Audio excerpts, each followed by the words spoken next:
Hello everyone, it's Annie and I'm here with my May wrap-up where I read almost all Asian authors for a PI month, and let me tell you, we had some really great books and some absolute stinkers.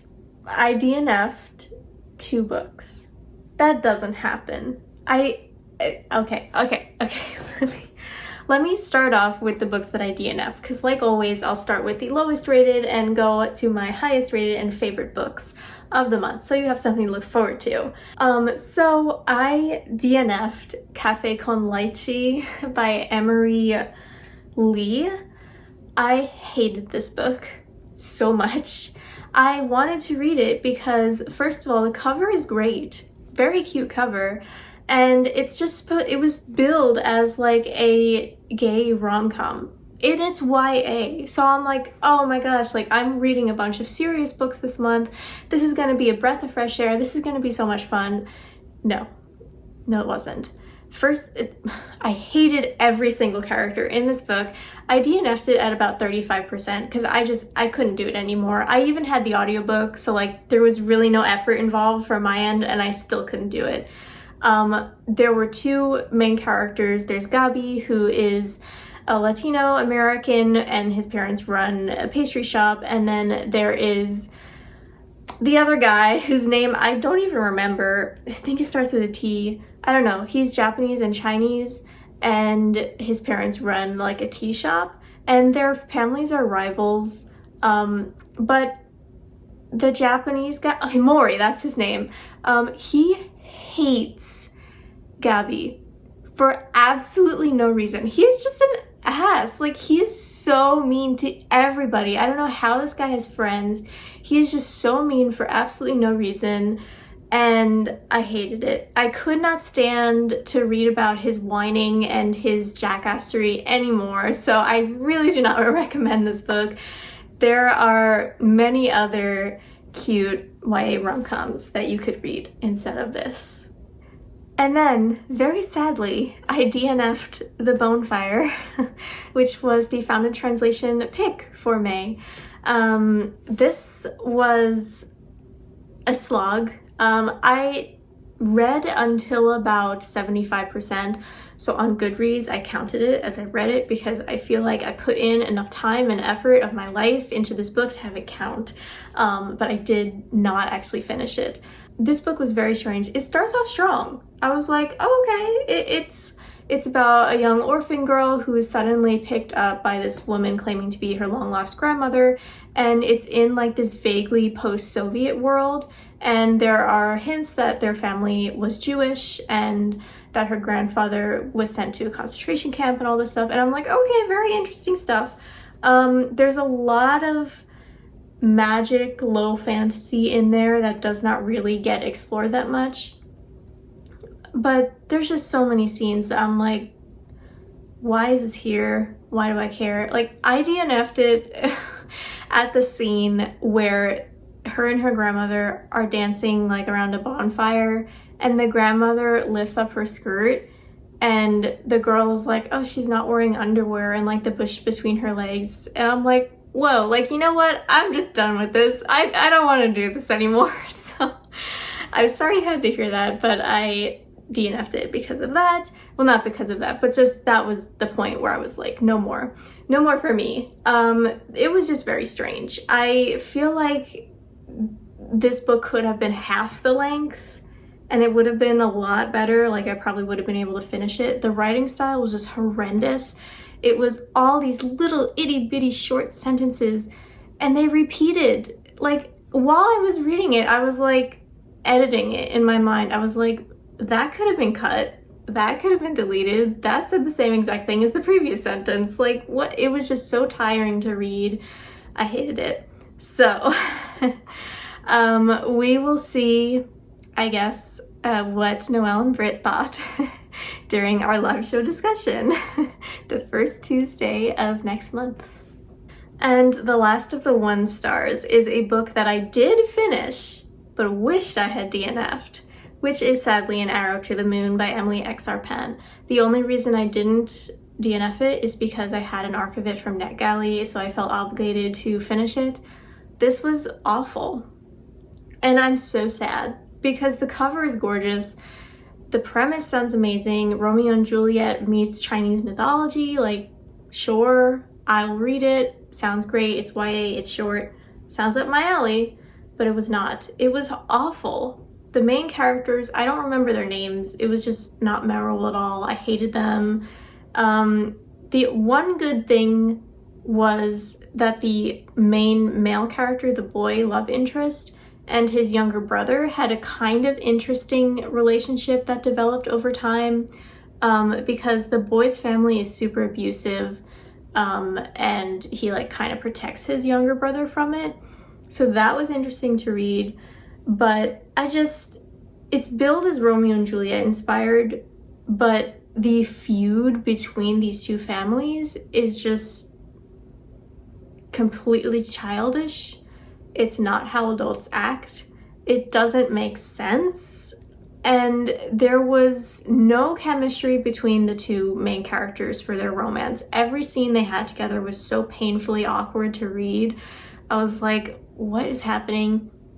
And they're always thrown into these really random, contrived scenes that to like show their connection to each other and to show their mystical powers that they have, because it's based on the Chinese myth of the moon goddess and the archer, which it could have been really interesting, but it was just done in such an awful way. I don't understand. This book made me so angry because I really wanted to like it. I could go on and on about all the reasons why I hated this book, but I am going to say that because Emily X. Harpan's other book, Astonishing Color of Ever After, is so highly praised and well received, I probably will be reading it because it has been on my TBR for a long time, and I think that might be more up my alley. But yeah, this book was really bad. Okay, so we got those stinkers out of the way. Now we're moving up, we're jumping to 3 stars, okay? All the rest are pretty good. There's no 2 stars, there's no like meh books here. Okay, so next we have the 3-star books. First we have Siren Queen by Niveau, which was super interesting, and it could have been, I read it for my Sapphic reading vlog, so I won't go too much into it here, but it could have been the next Evelyn Hugo book. It could have been the next phenomenon about a fictional celebrity who's sapphic. It could have been that good, but it just fell a little bit short. I loved the main character herself. She had a really interesting personality, and she's like kind of cold and calculating, and I really liked that. It follows her in the 1930s as a young Chinese American girl trying to become a starlet in Hollywood, and that was really interesting. I loved the historical fiction aspect of it, but what I did not love, again, was the magic that was added inexplicably for no discernible reason that did not add anything to the story. It took away from the story, because whenever I was reading it, I was starting to get back into it again, like, oh, okay, this is pretty good. Bam, like a magical thing would happen that I would have to like reread and think about and be like, huh? Why is this happening? Like, what? I don't know. Like, there was one girl who was her friend that was a really interesting subplot, but she like had a tail for no reason. She was like a weird animal person, and it's like, what? No, just have her be a regular person. Just, Niveau, why? Like, I love her writing. It is so lyrical, so beautiful, such beautiful prose. But why do we have to have this magic? But anyway, this isn't a book that I hated, despite, I'm just riled up because all of those horrible 1-star books, but I did like this book. If you were a fan of Chosen and the Beautiful, you will really like this book, because I did not like Chosen and the Beautiful. This was kind of in the same vein, but I like this one better, if that makes sense. So yeah. And then the next book was, I have it here, Light from Uncommon Stars, which sadly was a 5-star prediction for me, and it only ended up being 3 stars. Again, I read this with the same Sapphic reading vlog, so you can watch it up there. This book, its plot was way too convoluted for me. It had some really interesting ideas. The beginning of it did not grab me at all. which was sad because like as soon as I started it, I could tell like, oh God, this is not going to be for me. I think it could be for a lot of people. I think there's a really good reason why a ton of people like it. First of all, I have to give a disclaimer. I am not a musician. I can't play any instruments. I took piano lessons for a couple years as a kid and I was terrible at it. If you are a musician, if you like music or music theory or playing an instrument, you will probably like this book a whole lot more than I did because that is a very, very big part of the book. But the other plots, the problem is that there are too many things going on in this book for me to really get what I wanted out of all of them.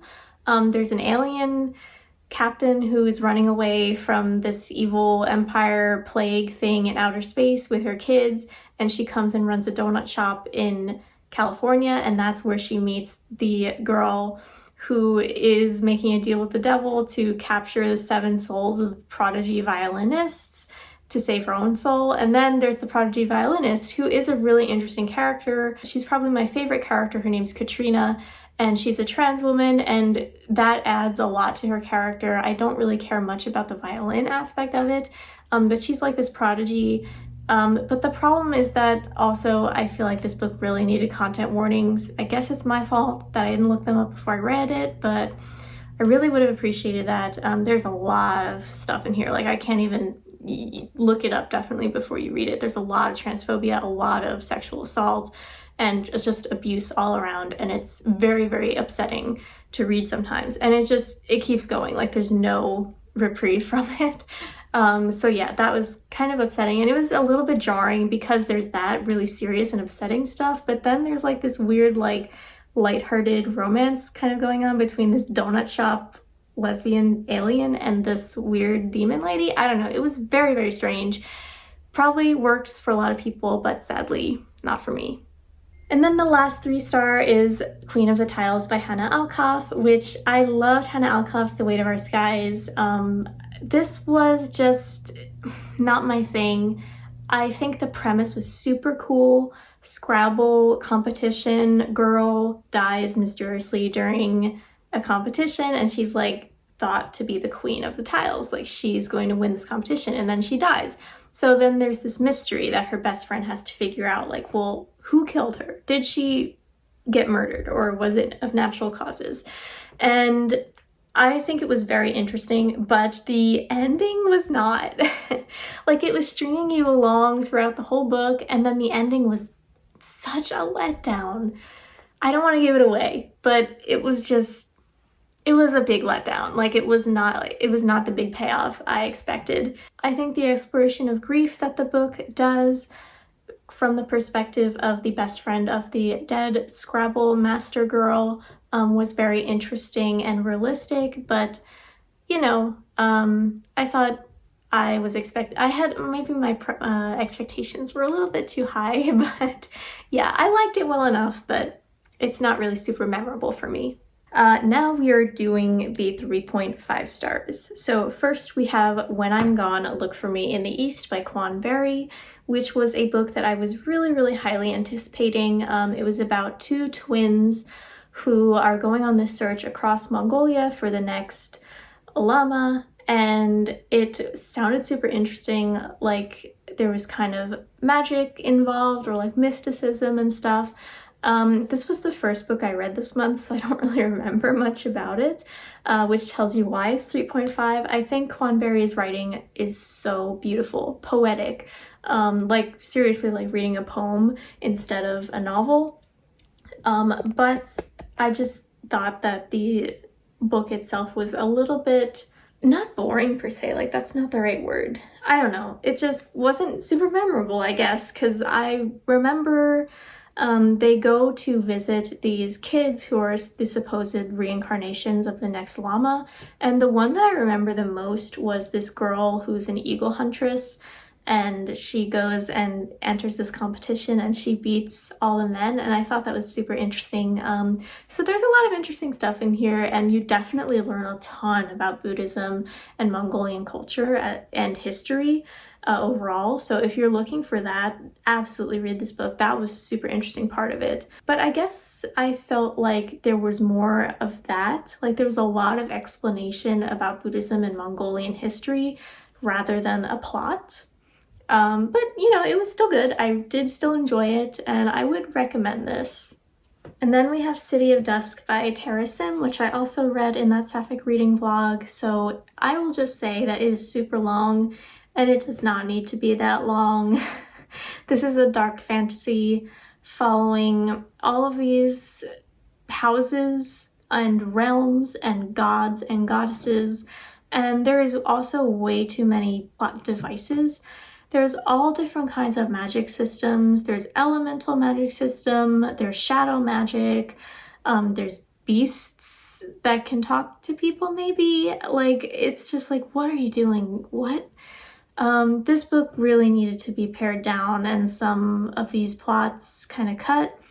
And in my opinion, from what I like to read, there were too many points of views. So that got a little confusing because it just ran together. My favorite character was Angelica, I think her name was. And she had a really interesting story going on. She has elemental magic, but she can only use it through the conduit of an instrument, like a flute or a violin. But that's kind of looked down upon, and it's looked like if you can't do elemental magic without the help of a violin, you're not like a true whatever magic person. So like that was interesting, and I thought her inner conflict was done really well. And there were a couple characters that stood out like that, but the others just kind of fell by the wayside, and when their point of views came up, I was just like, I don't care, give me the other characters. So yeah, there were some good parts of this book and some bad. I don't think it was a bad book overall. I just think it could have been pared down a lot. And then we have The Verifiers by Jane Peck, the last 3.5 star. This is a literary mystery following a woman who works at a detective agency, basically, who figures out whether your dates that you've been talking to on apps like Tinder are telling the truth or not. But then one day a client comes in and there's like a whole mystery that goes on, and it's definitely interesting if you're into mysteries. I think a lot of the reason why people don't like this book is the writing style. It is very literary, very overly descriptive. I think it would have been more interesting if it was written as a more traditional mystery thriller instead of a literary mystery, just personally. So yeah, I did talk about this in my Sapphic reading vlog, so I won't go too much into it here. But yeah, I liked it well enough. I thought it was interesting. It isn't a standalone though, which kind of annoyed me because I thought it was a standalone. So yeah, it was good, but I wouldn't pick up the sequel. And then another Sapphic book is The Jasmine Throne. This is a 4-star book, so now we get into the 4 stars, and this is a epic fantasy. I am definitely going to pick up the sequel to this. I actually got it on NetGalley, so I'm very excited.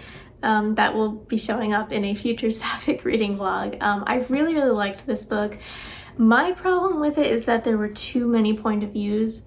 I think that's just a personal preference, but anyway, it was a little bit slow, which is why it's not a 5-star, even though I really wanted it to be, but I loved Priya and Malini's characters. They're definitely morally gray, which was very cool. And I loved the really lush world that Tasha Suri built. It really transported you there, and there's a really interesting thing going on called the rot, which is like a sickness where plants and trees start to grow out of your body and kind of like take over you, which is super interesting. Like, that's genius. I really liked this. It was definitely something very special, and I can definitely see why a ton of people love it. And if you want to hear more thoughts about it, you can watch that reading vlog.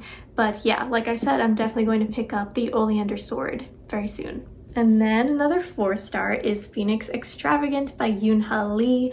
I really liked this. I didn't really know what to expect. It follows Kian Jebi, who is a painter in this land that is kind of inspired, well, it is inspired directly by the Japanese occupation of Korea from the early 1900s to the end of World War II. And I am really interested in that part of history. I've said before, I did my thesis on that in university, so I am always up for reading a book inspired by that. And it's queer and it's sci-fi and there's dragons involved, so like I really wanted this to be a 5-star, but it was almost there. It was almost there. The ending was a little weird, but that's okay. My problem is that the world building it almost meshed together, but it didn't. It was just not quite there for me. I don't know. I really did like it though. I loved Jebi. They are looking for a job as an artist, and they one day run into this guy who is like, oh, come work for the Marshall Armory, painting stuff for us. So Jebi is like, okay. And they go and do that, and they find that they are supposed to be painting this mechanical dragon weapon. The magic system in there, I guess you could call it, is super interesting. They grind up old works of art which contain magic in them and make pigments out of them, and the pigments have their own special magical properties. So like one can make you sort of invisible and stuff like that. Super interesting, very unique and creative. And Jebi has like a really interesting relationship with this dragon, and this book also ended up being sapphic, which was super surprising and interesting. Jebi has a really cool relationship with this duelist lady named Vei. My one issue with that, I loved their relationship and its complexity, but I thought that there was not enough build up to it. Like one page, Jebi was like, yeah, like just kind of neutral about Vei, and then the very next page they were like, oh, I'm so attracted to her, and I was like, where did that come from? Like there was no indication of that. But anyway, I thought this was super interesting. It is a standalone. The ending was a little weird, but I thought it was definitely worth reading, and I don't really understand why it doesn't have much hype. Like I've really never seen anyone on Booktube talk about this book. Why? Has a dragon. You should read it. So I definitely highly recommend this, especially Yoon-ha Lee's great at sci-fi, but there is a non-binary protagonist in this book, so if you want a great SFF with a non-binary protagonist, absolutely check this out. And then we have a middle grade book, The Last Mapmaker, which was super cute. I read this author's other middle grade, which is A Wish in the Dark or something like that. I also gave it 4 stars. I liked this well enough. It was really interesting world building wise. It was set in a Thai inspired world, and this girl is she's really poor, and she runs away from home and joins this expedition with her mapmaker master. She's like his apprentice in secret, and she joins this expedition going to map the southern seas, and it's really interesting. I think the world building is great, and the ending was really good, and the main character was really interesting, but there was this one kid that I just hated, and he was just really annoying. That was why it's a 4 star instead of a 5.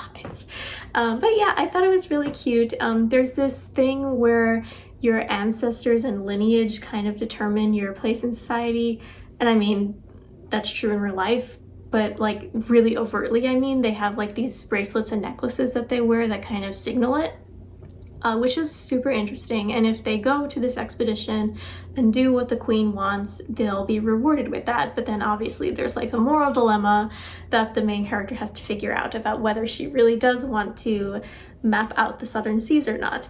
So yeah, it was definitely really cute. I think it's like the Target middle grade book club pick. I don't know, that's really random, but I think it's definitely worth it. If you're looking for a really cute Thai, Southeast Asian inspired middle grade, definitely check this one out. So then we have Gold Mountain by Betty G. Yee, which I had a NetGalley arc of, and I definitely enjoyed this. It is billed as YA, but I wish it had been middle grade. I think it would have been so successful as a middle grade book. I think the reason why it wasn't is because there is a lot of upsetting stuff and some upsetting imagery and violence, but I think it really would have been very successful as a middle grade instead of a YA. But anyway, this follows a young Chinese girl whose father is imprisoned under false charges, and she goes to America. She steals her dead brother's railroad work contract. So this takes place in the 1800s when a lot of Chinese migrant workers were coming to work on the Transcontinental Railroad. And she goes and works on the railroad to earn money to pay off her father's bail. So that was a really great premise. I did really like it. I thought the whole book was really interesting. There just wasn't like that sparkle that makes it a 5-star for me. But yeah, I definitely really recommend this if you like historical fiction and you want to learn more about that period of history, and especially about Asian American history. I think it's definitely a very important book to read, and I liked it.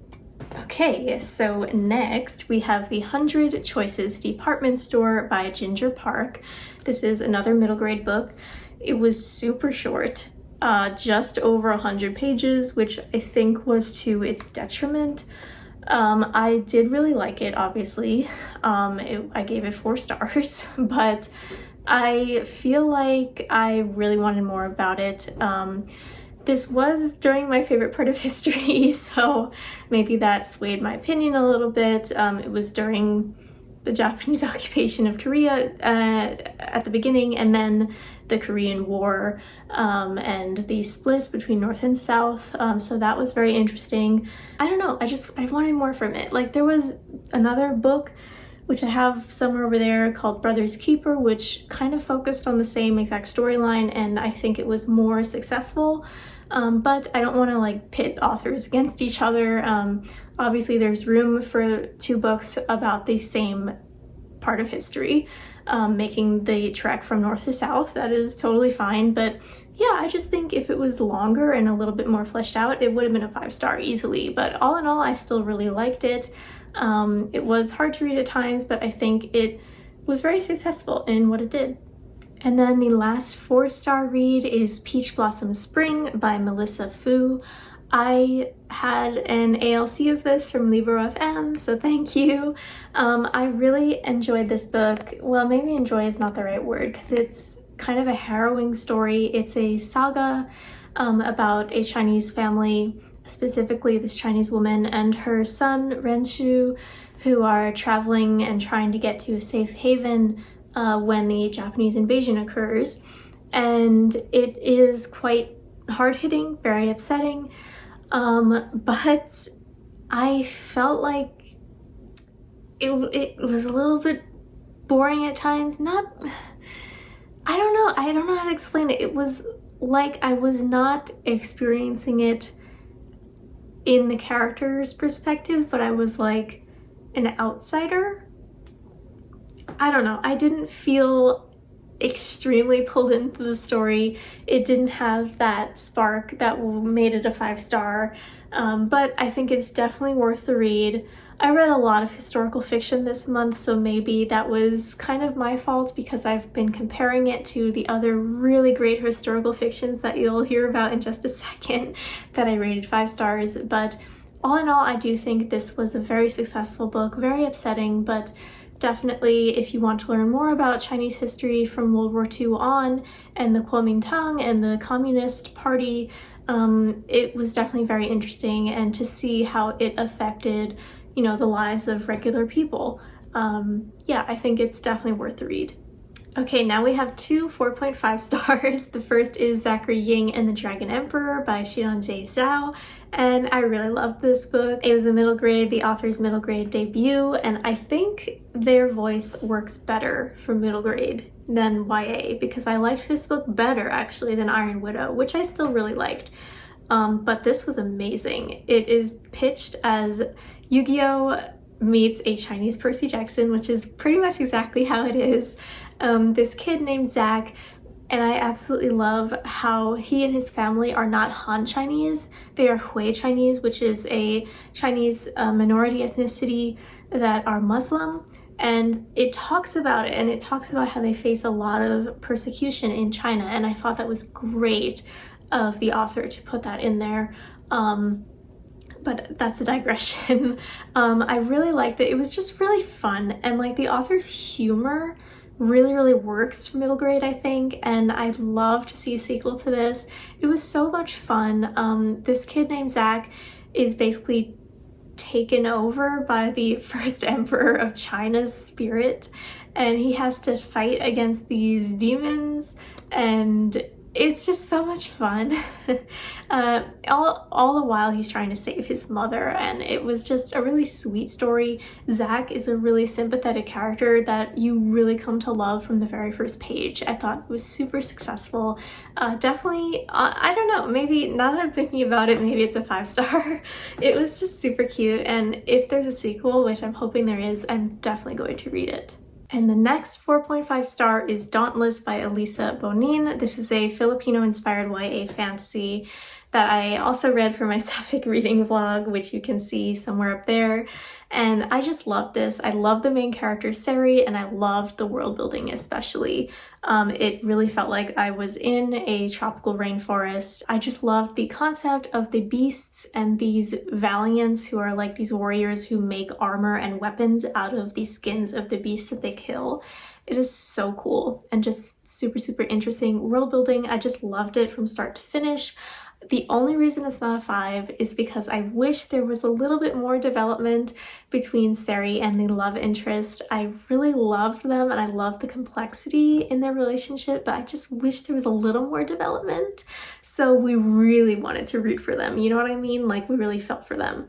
So yeah, that's why it's not a 5-star, but I highly recommend this book. It was one of my most anticipated reads of the year, and it definitely delivered. And now for the 5 stars. So first we have The Magic Fish, which is a graphic novel, which a lot of people have read. This is about a young boy who's coming to terms with being gay and trying to figure out how to tell his mom, basically. But this young boy's mom was a refugee from Vietnam. She came over to America, so that is an added layer of interest. And he's trying to kind of come to terms with both of those things.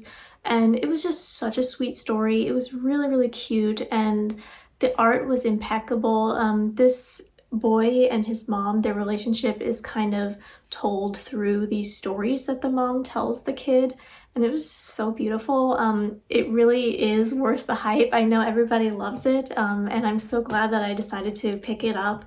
It wasn't one that I had planned to read this month, but I'm so glad I did. It was a really beautiful story, and I'm not even that big a fan of graphic novels, but if you are ever looking for a really good one, definitely pick this one up. It's a quick read, but very hard-hitting and emotional and just beautiful. And then we have the one nonfiction book I read, which was Disability Visibility, edited by Alice Wong. This is a essay collection, basically, from disabled people in all walks of life, and it was great, and it's something everyone should read. Like, there's really not much more to say about it. Yeah, it was just great and very important. There were some upsetting stories that I didn't read because, which I'm very grateful for, there were content warnings in front of them, in front of each story. So thank you for that, Alice Wong. But yeah, I love this book, and it really should be required reading. Okay, and now for my 2 favorite books. First, we have Four Treasures of the Sky by Jenny Tinghui Zhang. And this was gorgeous from start to finish. Every single sentence was a work of art in and of itself. The prose was just literally that good. It was unmatched. This is a historical fiction following a girl who gets kidnapped into Chinese sex slavery in San Francisco that was happening during the 1800s, which I know there is a nonfiction book about, which I really want to read. I can't remember it right now, but I'll put it up here. And that really piqued my interest. And oh my god, this book though, it was so good, but it was so hard to read sometimes. Not because I didn't want to read it, but because this main character just goes through so much hardship in her life, and it was really upsetting. So check content warnings, please. But man, it was amazing. She goes on this journey. She gets sent to this brothel in San Francisco. She escapes the brothel. She goes to Ohio, I think, and finds work, and she's disguised as a boy in some parts, and it was just amazing. But make no mistake, this book is a tragedy. So yeah, I'm not gonna give away anything that happens, but this book is very, very sad.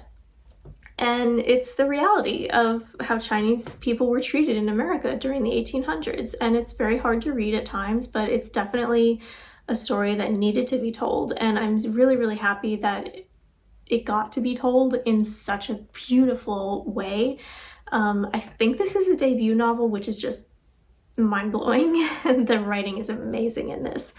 And I also loved the little bit of mental health representation going on, because the main character has like this alter ego that she kind of takes over when she's going through a hard time, and I just thought it was amazing.